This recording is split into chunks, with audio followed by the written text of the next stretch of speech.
Today we are with Bane again, and we are seeing large improvements with our friend Bane, and we've also narrowed down to what we think his biggest struggle is and how we're going to remedy that going home using lifestyle, routine, predictability, and that kind of stuff. So Bane, 8 months, is that correct? 7, 8 months, yeah. 8-month-old Cane Corso. Very nervy kind of guy, spooky. And why is that? Well, he's going through that stage. He's at that age where everything in the world is a little bit scary, right? He's a little bit more jumpy than even we have seen in the past as dogs this age. So we've really had the opportunity to break things down for our audience to show step by step how we help a dog learn to view something that they perceive as scary, watch it, learn to understand it rather than just going into panic mode and running away. Okay? A lot of these dogs, it's as simple as this. They see something scary, they run away. And then they just do that for everything scary.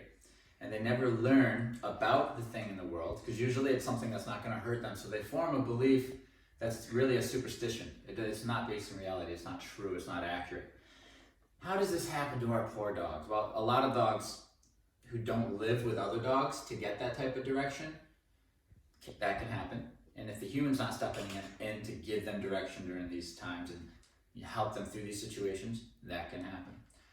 So, we got a guy who chooses to run. Fight or flight, he's running. Cool, that's better than fighting, right? This is what we do.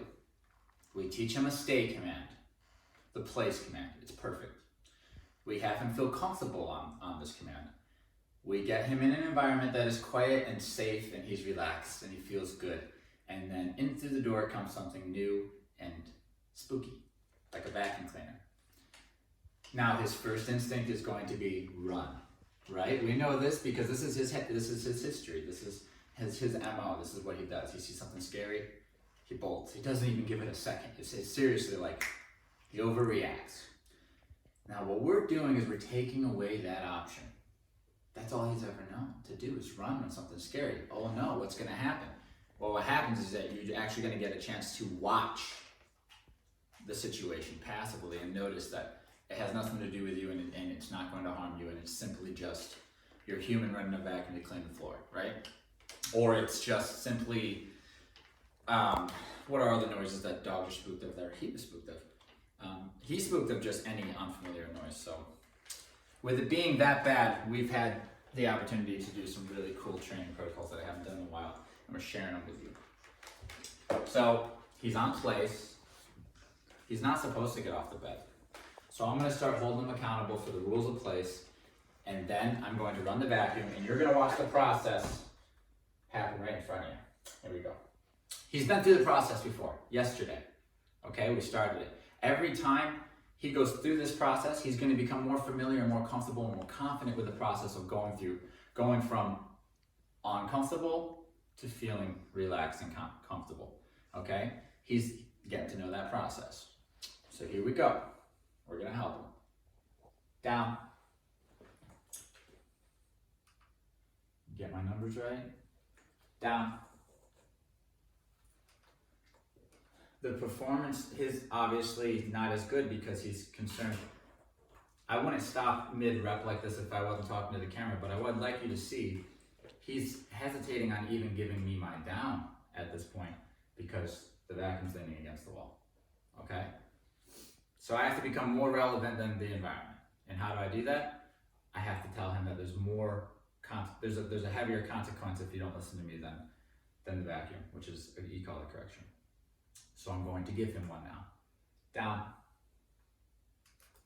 That was an e-collar correction. Firm. Down.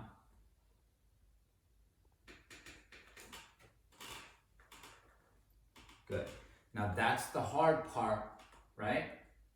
You have to be responsible for delivering a consequence that the dog cares about. That's where the training comes in. Good. Good. Now he knows that e-collar correction is me. There's no confusion there, so therefore there's no stress. It's just going to help us get through the situation because now he has motivation to stay on the bed. Hopefully that motivation will be stronger than the urge to flee from this, okay? That on top of him trusting me because we have a good relationship. That's important. If we didn't have a good relationship, this would not look as smooth. Okay, so that's also a key ingredient here. Good job. He trusts me.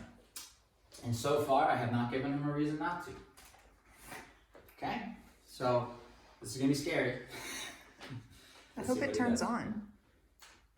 Oh, wow. If it doesn't, I'll go grab the other one.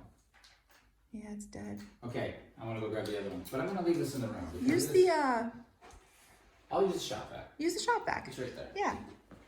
I really want to. So I'm just going to go grab the shop vac and just bringing it into the room, you're going to see. Yep. Okay, so just watch the process here.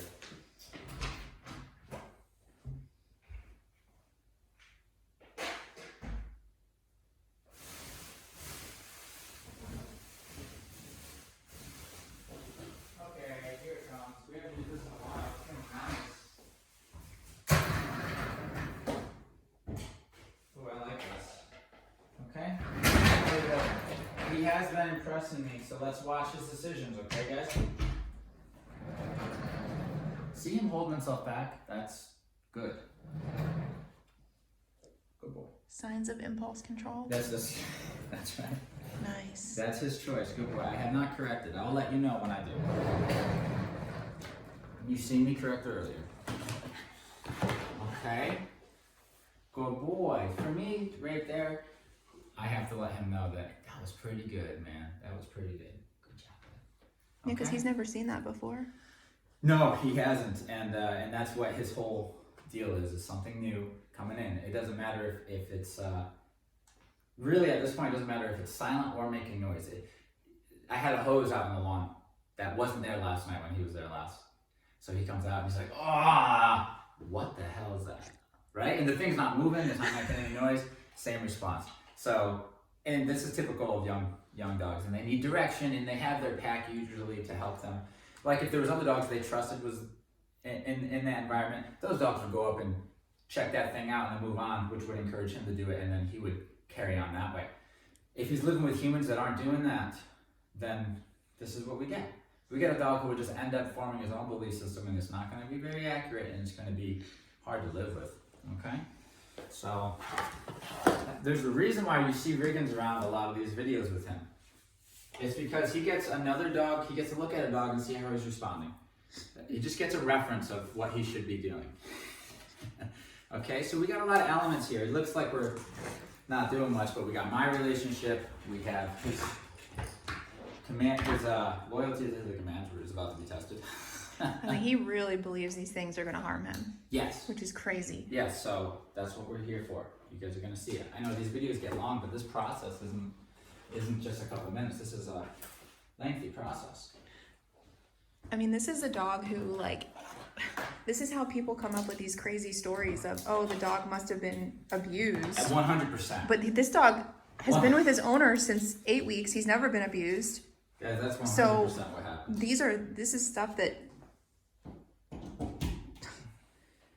he's just scared for no reason. Yeah, he's got, he's going to get over this though. Yeah. If we deal with it properly. So here we go. Okay, so the whole idea, just remember this, guys. This just starts to get confusing to you. All it is having him view this long enough to realize it's not going to harm him. That's really, and then once he does, and he's proven this with the broom and with other objects, with my Theragun, he's learned, once he knows that object, you don't see the fear anymore. It's literally like this. So let's get a bunch of numbers of scary things, because what we're going to see is if he'll spook for a second and then start to settle down, right? And he'll refer, hopefully, he learns to refer to me to see that I'm not spooked and Riggins isn't spooked, right? And he's learning. So we're training this guy, but we're also giving him life lessons here. We're also helping mature him a little bit and give him a head start. And we're cleaning the house. And I mean, we're doing so much stuff. So here we go. I think I'm going to not turn it on at first because I still got, he's nervous enough. Good, so he's watching. It's good. Every now and then, if he shows me some eye contact or if he's in need, I'll give him some reassurance. And it's usually through the form of he's doing well with this. Good boy. Good boy. So much to be said with the body language and with the eyes. Alright, and this coming over, so you'll see me do this a lot in a lot of the videos. Pause and come over and pet the dog. Breaks up the stress a little bit, you know, and sometimes it's just what they need, just enough to make them feel better, you know. So I'm reading him and I'm watching how much is too much, so can I push him further, you know. Good, just push him a little further. Good. Very good stuff here with the eyes.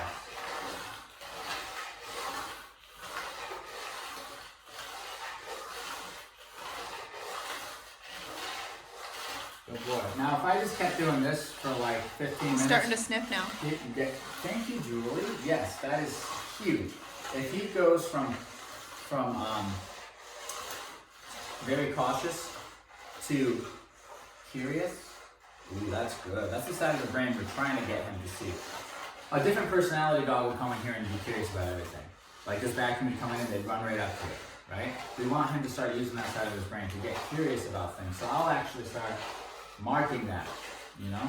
And that's the opposite of what we do to a dog that has the problem of going up on everything. That dog wants to be involved in everything. Now we have to tell that dog, don't look at that, don't do this, don't do this. It's kind of the opposite right now with this guy. It's kind of like, hey, yeah, check that out, sniff at that. Remember that scent. Next time you smell this, you know you're not to be worried about it. Right? And once he sees a lot of these things start off scary and they end not so scary, he's going to believe that the world's not so bad. But right now, the world is terrifying. Yeah, that's a good one. So he's over that.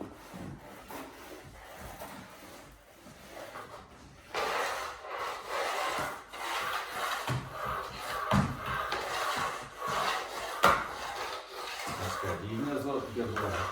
Good boy. Those little moments. That's good. Just paying attention. Okay, so now is the time to turn this on.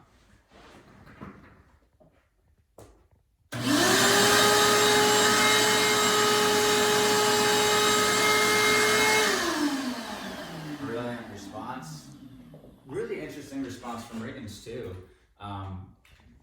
He actually spooked for a second, turned around, sat down and was like, oh, like that's what I'd like to see from him. A quick, whoa, what was that? And then relax.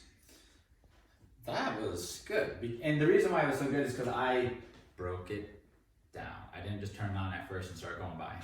But look, I'm gonna push him until, as far as like right here, because this is where the learning is happening as well. We can't forget this part, right? So here I'm going to click on my e-collar to remind him of the rules of the placement, which is to lay down.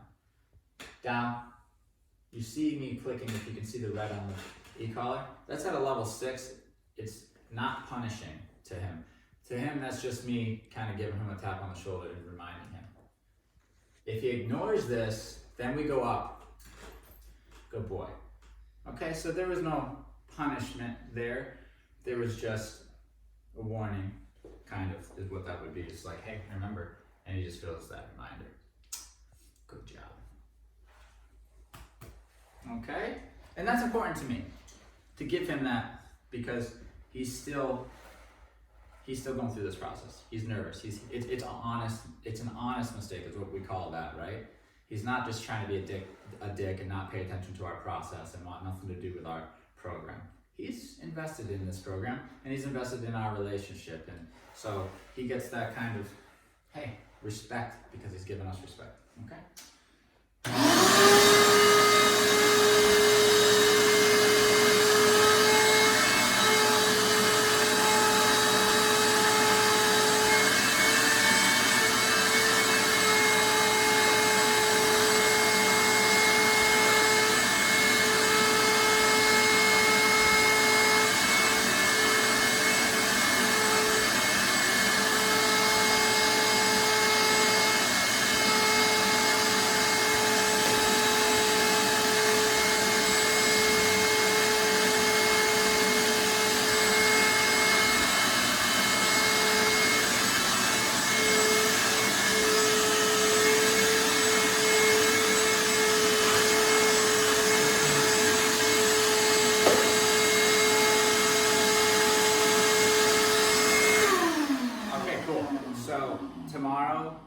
try this again, or later on if we try this again, he's going to feel more familiar with the situation. So the big takeaway with this is going home and living with this guy, we're going to be using structure like this to allow him to watch the world passively, especially in new situations.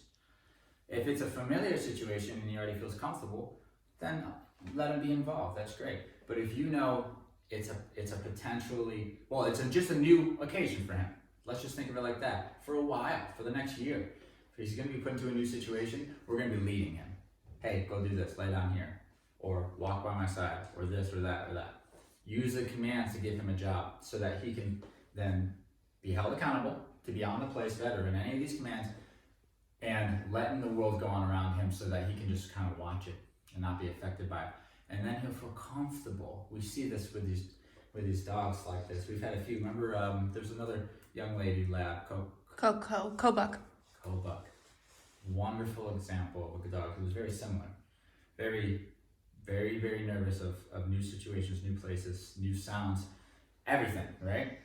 These commands help them. It gives them something to do, and it allows them to watch passively and see that nothing is to harm them. And it changes the way they view the world, and then therefore it changes the way they respond. Eventually they stop being this way and they start being more relaxed. Okay? And I know that's gonna happen for this guy too, because look at his progress. He just needs to be shown, right? Good job.